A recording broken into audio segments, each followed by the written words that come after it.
there, guys. Welcome back to Younes Talks Football. I hope all of you are doing well. Welcome to your review for Chelsea 1, Djurgarden 0, which means Chelsea are going to the Conference League final.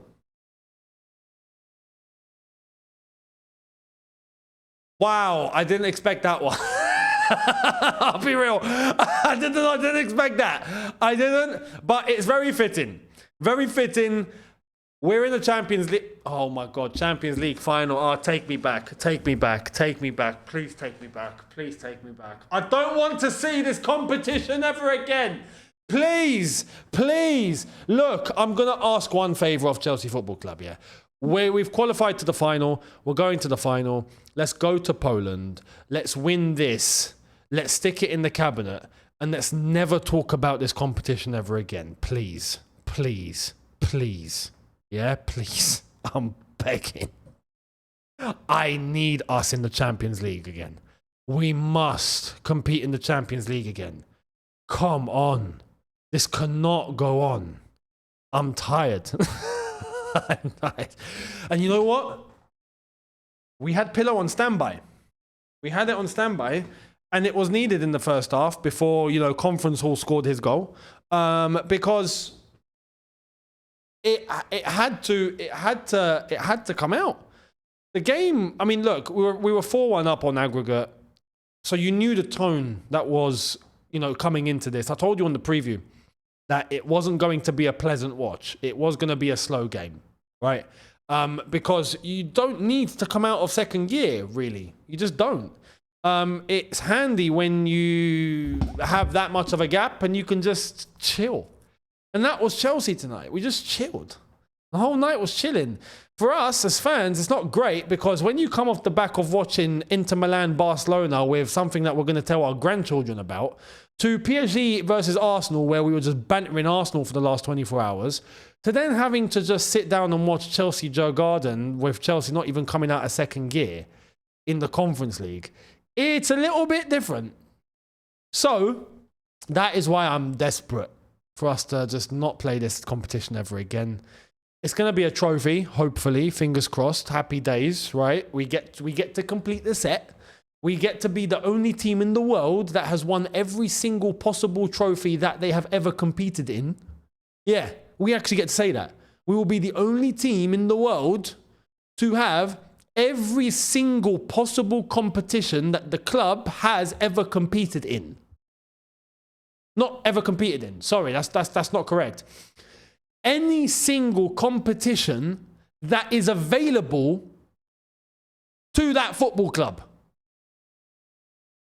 we would have won. Name it. Every single trophy domestically, done it.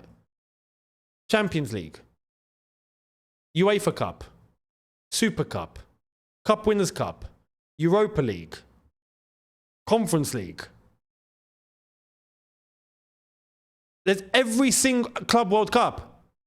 Every single possible trophy that there is to win, we've won after this one.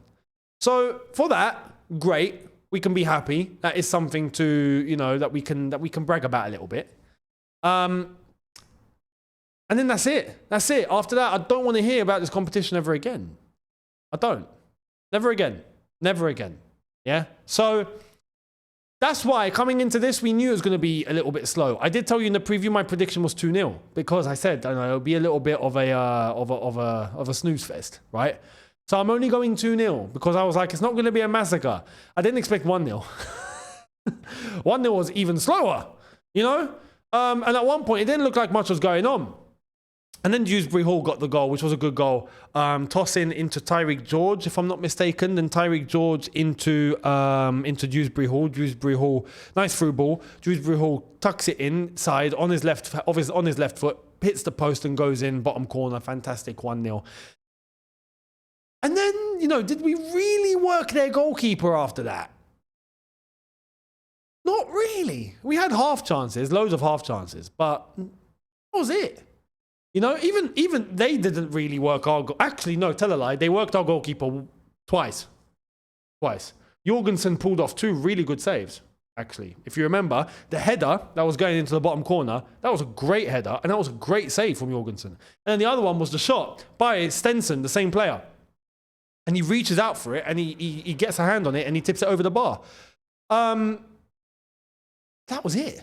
In terms of what actually happened that was, you know, big.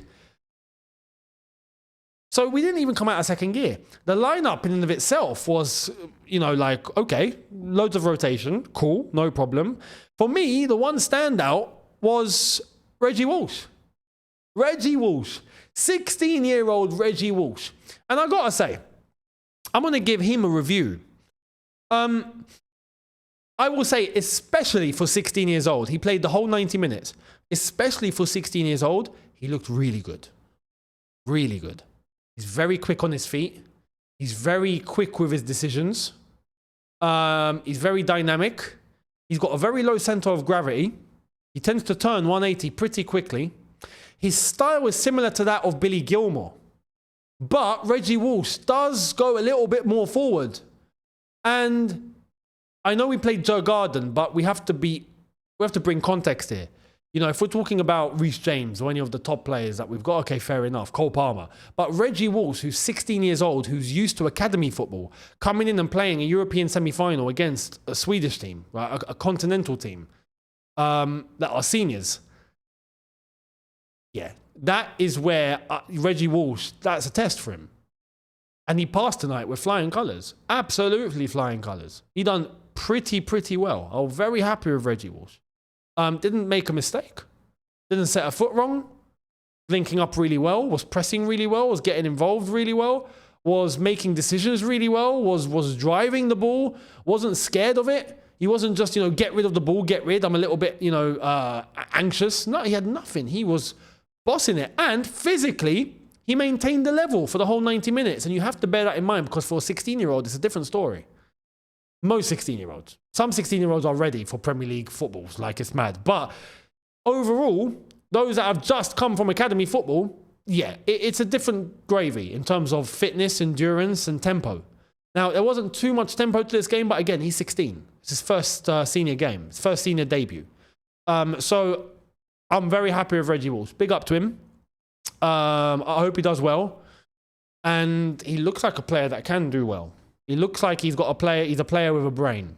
You know, he uses his loaf, uses his mind. He's got intelligence. He makes good decisions. It's a good start. So, well done to him. And a few of the others as well.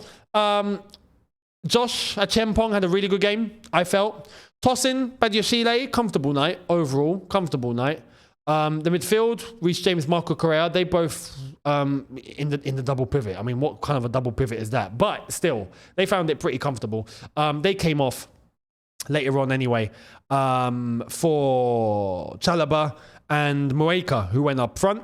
We only made 3 subs tonight. Dewsbury Hall scored the goal. In the Conference League, he looks good. In the Conference League, he always looks... And he's the one that's scoring in the Conference League. If I'm not mistaken, is he our highest Conference League scorer now? He probably is. I think he's got 4 or something. He must. So there's that. Tyreek George had a bright game overall. That touch at the end as well of the control. I mean, like I said, it did get a bit relaxed. For many players, it got relaxed. Like I said, we didn't even come out of second gear.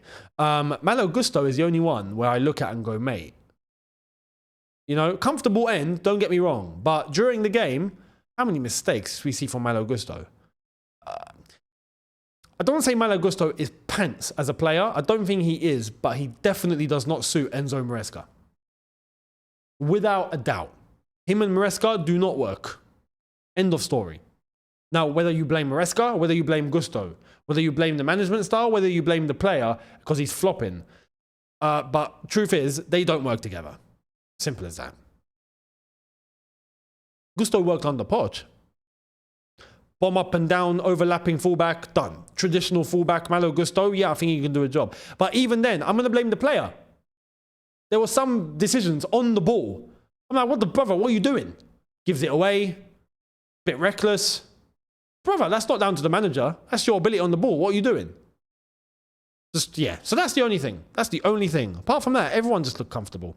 As I said, the subs that were made, Moeka came on. Good involvement, nothing blockbuster, I'll be honest, but good involvement. No pressure. There was no pressure there. Chalobah, similar. Him and Antwi came on. Antwi looked bright for the 20 minutes he was on. He actually looked bright. I will say that. So respect to Antwi. We actually ended the game having played, what, 7 Cobham players? You know, Antwi was on there. Reece James, Chalobah, of course. Mueka, Tyreek George, Reggie Walsh, and Josh Achempong. So we had a good Cobham turnout tonight. Apart from that, I really can't add more. I really can't add more. Nothing else happened. Comfortable night. Comfortable night. We're in the final. We're going to Poland. Happy days, right? I'm very happy at that. Cool.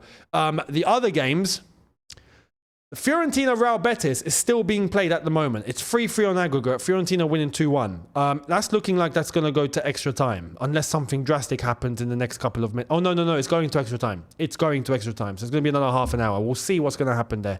That's anyone's to grab. Both of them will be hard, I feel. It's not going to be Djurgarden. It's not going to be Legia Warsaw. It's not going to be Noah. Yeah? Or, you know, Noah's Ark and these mad teams that we were playing. Who was the first team we played? I forgot. There's teams I've forgotten exist. You know what I mean? Fiorentina or Real Betis, that's actually going to be a bit of a test. So we got to take that seriously. No second gear madness in the final. No. Strongest team possible in the final. Just because they have to be treated seriously. We'll see which one it's going to be. The Europa League final is going to be an all-English affair.